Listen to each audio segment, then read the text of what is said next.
Alors, oui, moi j'ai des désaccords un peu plus profonds que ça sur le texte. Je vais vous faire, voilà, je vais vous faire travailler un petit peu votre mémoire. 2014-2016, à l'occasion des manifestations contre les lois Touraine et El Khomri, là, sous François Hollande, alors que vous étiez encore membre du Parti socialiste, je n'ai pas le souvenir que vous ayez présenté un vœu, mais je peux me tromper.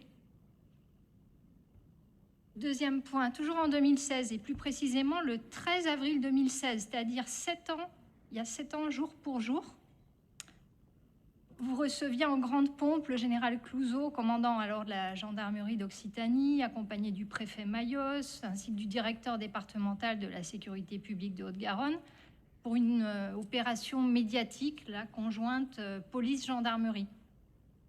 Et aujourd'hui, à travers ce vœu, qu'est-ce que vous cherchez?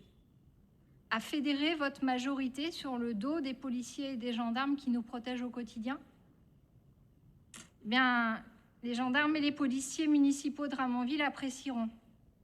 Alors, il y a quand même une phrase très juste dans votre motion qui est, et je crois qu'on en a déjà parlé tout à l'heure, l'État doit rester le garant des droits, y compris celui de manifester et d'exprimer son opinion. Et ce droit à manifester et à exprimer son opinion, c'est bien celui que les syndicats exercent dans le calme, et pas plus tard qu'aujourd'hui. Et je crois qu'on peut souligner le travail de leurs services d'ordre qui font tout leur possible que ces manifestations soient alors pacifiques et joyeuses, comme vous l'avez écrit. Mais le droit à manifester, ce n'est pas le droit à casser. Et nous, on aurait souhaité que vous condamniez bien plus clairement ceux qui viennent animés d'une rage de casser. Et le droit à manifester, il s'exerce aussi lorsque la manifestation, elle est déclarée et autorisée. Autorisée. Et l'actualité à laquelle vous faites référence montre que ça n'a pas toujours été le cas. Alors oui, la mission des policiers et des gendarmes, c'est d'être en première ligne pour nous protéger, tous. Et c'est en effet redoutablement difficile, car ils sont confrontés à des tensions, à des menaces et à des risques.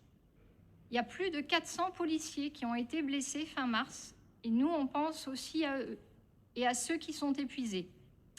Et bien évidemment, s'il y a des policiers et des gendarmes qui ne respectent pas les ordres ni la déontologie, alors bien sûr qu'il faut condamner ces actes individuels et les sanctionner.